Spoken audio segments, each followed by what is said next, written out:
So I'm going to start now. So today's webinar is titled On the Fly Filtering. And it's a very interesting topic because all of us are familiar with filtering in 3D modeling programs. We use filtering a lot.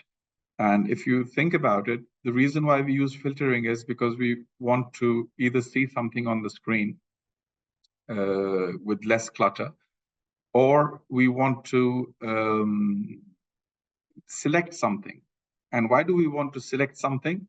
It's because we want to do something with it. Now, if you think about it, most of the time when we are modeling, we are selecting and we are then doing something with the selection. So we don't realize, but selection is a huge part of the modeling process. We don't realize how important it is to save a few seconds here and a few seconds there, because those few seconds here and few seconds there really add up. And if you're doing modeling for 30 days, we don't realize that maybe 10 days out of those 30 days are spent actually selecting stuff and then doing something with that selection. So it's a huge part of modeling. 3D modeling is all about selection and then modification. And we need to think about this. Now, normally, what do we do? How do we do the filtering? Normally, what we have is what we call view filters and selection filters. And what we do is we can, for example, I just go through the normal filtering mechanism for you. So if you double click on the anywhere on the view, you get this filter. And if you open the filter option, you see a lot of detail. So, you can names, unique IDs, parent IDs, assembly numbers, form work groups, this and that, object types. You can filter according to the various object types, groups. Let's say you wanted to filter according to a profile and you wanted to find out. So you'll open this and then you'll write something over there. Let's say you want to filter the HEA 300 profiles. And you will say, okay, so this whole process has taken maybe 10, 15, 20 seconds. And the reason why, you might think that 20 seconds is not important, but it is important if you do it 10,000 times. So I'm going to press OK, and it's going to take some time. And now it's produced the filter. But now I need to go back in and modify because it's showing everything else. It's showing me my beams, which are HEA 300. I can see that, but there's other clutter as well. So somewhere in there, I need to find them. So as you can see, this normal filtering process takes 10 seconds, takes 15 seconds. Sometimes if you want to set up a little more complex filter, it can take a lot more than that. And every time you press OK and you do them, that a couple of seconds are lost in that as well. So what is on-the-fly filtering? On-the-fly filtering is basically a much faster way of doing this thing called selection, which we do, like I said, repetitively, hundreds of times, if not thousands of times during the lifetime of a project. And it makes the difference between doing something in 20 seconds or 30 seconds and doing the same thing in 2 seconds or 5 seconds. That's the idea. But because it's done repetitively, it's extremely beneficial in the overall sense. So how does it work? Now, instead of doing the filter, which is going into the filter, writing something, instead of doing that, you just you can select the whole building if you want to. You can select a part of the building, you select the whole building, and you just press enter. And when you press enter, it automatically does a group filtering for you. Now, what does it do? It says, let me explain this dialog box a little. So it says that you have selected 6,069 profiles. Look at this over here. You've selected 22,000 plates. You've selected 12,900 bolts. And of course, if the visibility was open, I could have selected rebars, macros, and welds, and I'll talk about those. But let me do a quick example. If I press this profile button over here, just like that, immediately all the different profiles, all the different section names are listed over here. With you've got 22 HEA 500s, you've got 5 HEA 550s. If I select this, for example, the 22 HEA 500s are selected in the background. I can see them. I can zoom in and I can see that they've been selected. If I select, for example, the HEA 600s, then those profiles are selected in the background. And I can work with them at this point. If I were to say, okay, I don't want the section name filtering, but I want the beam group filtering. Now, let's see, now it's collapsed the entire building into beams and columns and girts and horizontal braces and sag rods and stringers. Let me just press the beams, and immediately all the beams in the building are selected, as you can see on the screen. If I were to, for example, select the columns, then all the columns are selected. If I were to combine this beam group with the section name, I can then, maybe go into the section name as well. And now I can say, with the columns, I can say the HE700 profiles, which are columns. I don't want them to be beams. I don't want them to be anything else. So I can combine these filters over here, which you see in the bottom. So if I wanted to select only the purlins, then just with a single click, you can see over here at the bottom left corner, 85 objects are selected. That's the same number as you see over here, 85. 85 purlins. So it says 924 horizontal braces. If I select that, you see the 924 over here, and all the horizontal braces have been selected. And now I can do anything I want with them, basically. So this is a very, I'll continue and give more and more examples of how this works. For example, if I were to, instead of profiles, if I were to go into the plate section, for example, and say I want to change the material of all the plates with the thickness of 15 millimeters, and it's listed them according to thickness. So I'm going to select this, and immediately only those plates with the thickness of 15 millimeters are selected in the entire model, as you can see on the screen.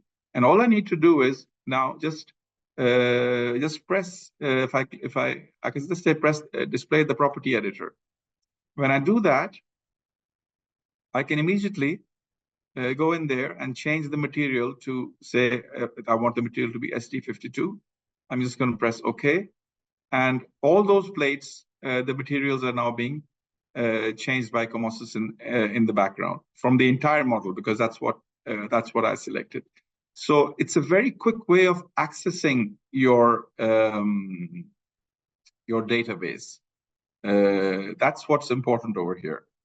You don't have to basically worry about anything else regarding the selection process or regarding the filtering. And that's what makes it extremely important. Now, let me show you something else over here as well. Now, if I were to, for example, let me hold on a second. If I were to, just give me a second.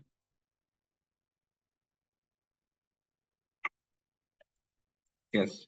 So if I were to now do an example for rebars, you can see that over here, this is a model with some rebars.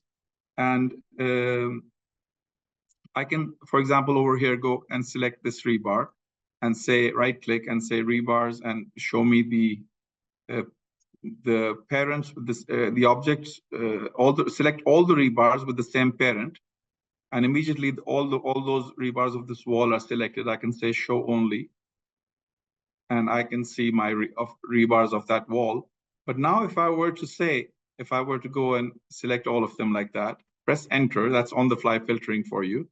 And I press rebar, you can see that I can immediately see the 10 millimeter rebars. If I select those are selected in the background. If I say 12 millimeters, those are selected in the background.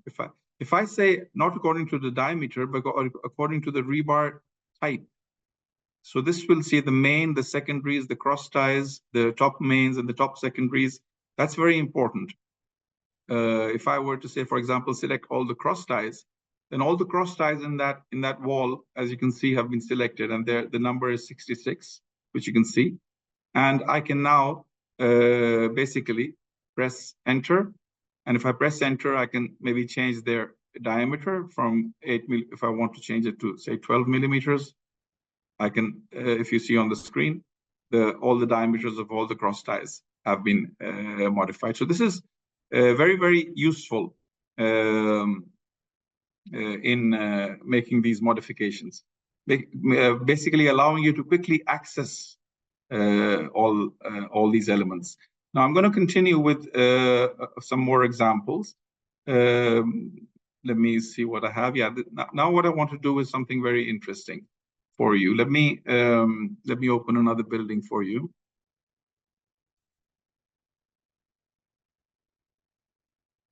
Yeah, so this is important. This is interesting. I'm going to do a different kind of a filtering, maybe something you haven't seen before.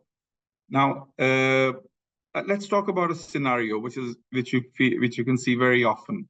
And this scenario is, let's say I want to work with all the bolted gusset connections where the main profile, so these are bolted gusset connections, for example, where the main profile is HEB 300, right? That's my filter. The main profile of the macro should be HEB 300, and that's what I want. So what do I do? If I once again, if I use on-the-fly filtering and I just go and select everything like that, and I press enter. Now you see, I've discussed this dialog box that we can see the 985 profiles, 3,719 plates, bolts, etc. But if you see, there are also 792 macros over here, right? And we want to find out those macros. If I open this, you see that it says, okay, you've got 2 beam-on-beam macros, you've got 10 beam-to-beam end plate macros, you've got one of this, you've got 200 bolted gusset macros. Somewhere in that model, I've got 200 bolted gusset macros. Now, if I were to click on this, immediately the 200 bolted gusset macros are selected from that building in the background.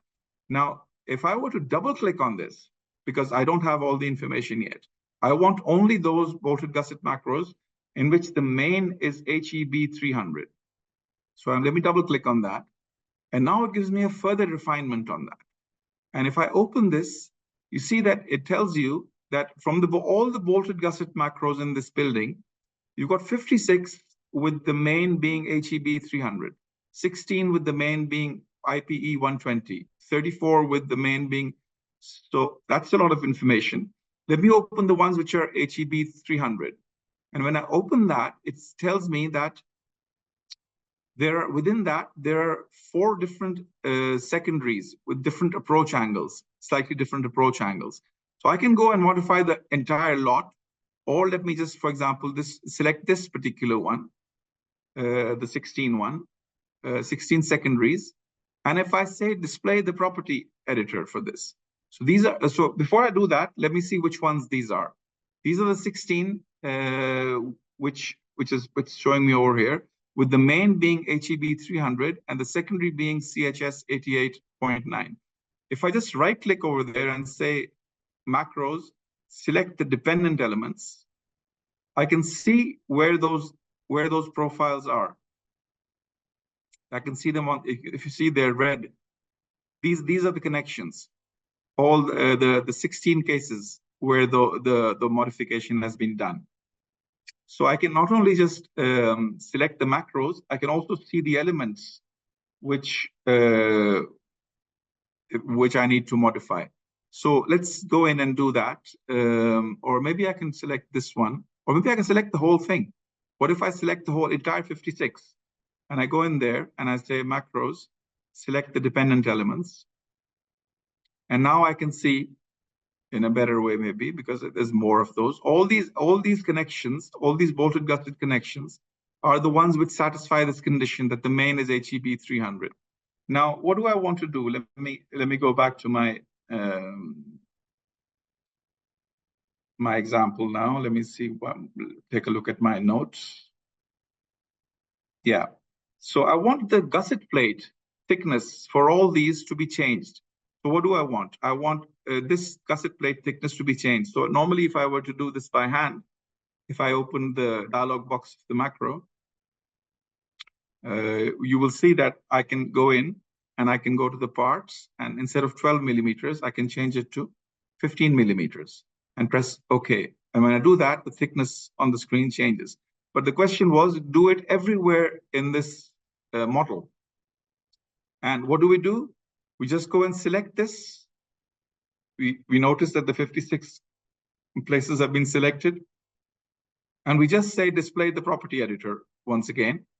And when we do that, when the property editor will open for all the 56 cases, all we need to do is go to the part section and change it from 12 to 15. It's going to take a couple of seconds because it's going to go through the entire model, but it's going to go and make the changes for all those cases, all those 56 cases, wherever it found them in the model, and convert their gusset plate thicknesses to 15 millimeters. So this is a very, very powerful and very, it's done with that now. And now I'm sure that wherever I had the HEB 300 section, my gusset plate has been modified. Now, let me go back to my notes, please. Give me a second. The next example is another example where somebody has let's say somebody from the team says that all the different end plate macros where the main is HEB 300 and the secondary is IPE 140. That's the connection I want to change in this model. But wherever it is, I don't know where they are. So the main should be HEB 300 and the secondary should be IPE 140. And it should be a stiffen end plate connection. And I want to change the bolts. So let me just first of all find them. I just go and enter like that. Go to my macros. As you can see, I go down, find my stiffen end plate. Okay, there. So good. 297 stiffen end plate connection macros. Let me double click on that. Now, what do I want? I want HEB 300 as the main. So it tells me, okay, these are the mains, HEB 300 with the secondary being the beam, not a column. So this group is the one I'm interested in. And within this group, there is 16 with the secondary being 140, and there's 72 with the secondary being IPE 220. I'm interested in the first group, with the secondary is 140. So I just select that. Let me just see where they are. How do I do that? I just right click and I go to the macros and say select these ones. And I can see these are the ones. These are the ones my teammates have requested that I change.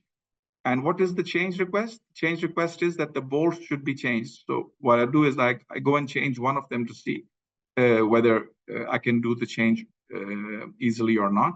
I go to my bolts tab. So instead of 2 bolts, I want 3 bolts. So I make that 2 into 36, for example. So to make it 3 bolts and make this distance a bit smaller, maybe so that it can fit, and change it to, and this is the requested change. I change it into an M12 connection. And if I see, okay, so this is doable. It fits over there. Now all I need to do is go once again back into my on-the-fly filtering box. Once again, I see that all the cases in the model have been selected. I open my dialog box. Once again, pull it aside. Like I said, I changed the bolt diameter. I changed this to 25. I changed this to 2 into 36. 2 into 36. And I just press OK. And once again, immediately you can see everywhere in the model. The whole idea was that I don't know where these conditions exist in the model. And everywhere in the model, the thing was changed immediately. Now, let's make another quick modification. Let's see if I were to select all the entire thing like that and go to the macros. And I go to my floor macros. And there are 8 of those. And they're over here, I think. So, and I want to change them to checkered plates. Currently they're gratings, these ones. And so I go to my floor macro and I open my dialog box. And let me just double click on that. And I say, instead of grating, I want checkered plates. So I'm going to just press that, press OK, and immediately you see all these things. You could probably see them move. and they changed very fast. So imagine this ability where you can actually filter the macros, and not only just filter the macros, you can also filter them according to the main and the secondary. So let's do another example. For example, let's go to the heating center. That's another interesting example I can show you. And here we have a building with lots of handrails around the, lots of different handrails. Maybe there, let me see how many there are. Let me just go out and select the whole building. I don't even know where they are. I'm just selecting the whole building, pressing enter, pressing macros, going down, and see there's 60 handrails in this building. And I'm going to basically, this is going to take a few seconds, but I'm just going to double click on the handrail macro. And my requirement is that if I open this up, I can see the mains as well. So I know which. I'm going to just select all of them. It's going to take a few seconds. But if I go to the post settings, and I want the post height to be changed to 1200 millimeters. So just notice on the screen, you will see that the post heights will start changing. If I just press OK over here, they're being changed in the entire model right now. All the 60 cases where we had handrails, you can see some of them being lifted on the screen right now. It's going through the entire, it's going through the model, it's finding the handrail macros, it's going into each one of them. It's changing the post height as per the requirement, which was asked of me. And now you'll probably start seeing the ones at the top slowly beginning to change as well. Yeah, you can see them now. They're coming up. And at the end of this, I will show you that I will realize that I didn't actually want to change all of them. I actually made a mistake, and I wanted to change only these ones. But I've accidentally changed even the handrails, which are over here, which are on the stairs. And I don't want to change that. So, and I don't even know how many stairs there are. But I know there's the profile, the Stinger profile is UNP 200. So that's the information I have. And I just go once again, select the entire building, go like that, go to my macros, go to my handrail macro. And this time, instead of opening up the entire lot, I know this is the one I want, the UNP, ones with the main being UNP 200. Okay, there are only two, but they could have been 200. And I just go back into the dialog box and I say, okay, this one doesn't need to be 1200, it needs to stay at 1000. And I press OK, and you will see on the screen how this will change, right? So those, basically, however many there were, they have now been brought back to the level. Now, we can do something similar with the approach angles as well. So it's not just about mains and secondaries. So let's do something over here, which is even more interesting. Let me just go and quickly select the entire building. And I want those HEA 160, the bolted gusset plate connections, with L60 by 6 angles. So let me find the bolted gusset plates. Yeah, there they are. And I'm only interested in the ones in which the secondaries are, the main is HEA 160. So this is the main. And the secondaries are 60 by 6 angles. And if you notice on the screen, it's also giving me the angles of approach because of this filter over here. And it's saying that two of them have an approach angle of 32 degrees. And then there's 1, 2, 3, 4, 5, 6 more with approach angles of 46, 46, 47, 47, 48, 48. So 46 to 48 is very close. I can maybe make a common change for all of them because this angle is quite different. So I don't want to do, I only want these 6. So what I can do is I can go and select these 6 with very similar approach angles of 46, 47, and 48. And when I do that, if I were to right click and say macros and show me the dependents, you can see that they're over there inside. And I can now very safely make these changes. The thing I want to talk about over here is that I can even group them according to their approach angles. Because if the approach angle is very different, then maybe I don't want to make the same changes in all of them. So I'll make one change in this and then one change in the other one. And that's really convenient. That's one thing I wanted to talk about. Now, one last thing I want to talk about is that the system actually works. Let me just open the other drawing, as the other building as well. Don't want to do that. The system actually works with your drawings as well. It's not just on the modeling side, but even in your drawings, you're able to use the same idea. So let me, for example, go to your drawings. This is the earlier building. And let me open this drawing, for example. And let's say the change I want to do is, so we've got beams and horizontal braces and columns over here, as you can see on the screen. But I want to basically change the color of only the horizontal braces on this floor. If I just select, normally it would be quite a headache, but if I just select the entire floor over there, press enter, and if I go to the profiles over here, and I say I want to group not the section name, but the beam group. And once I select the beam group, I can see the horizontal braces. There are 170 horizontal braces. You can see them the moment I do.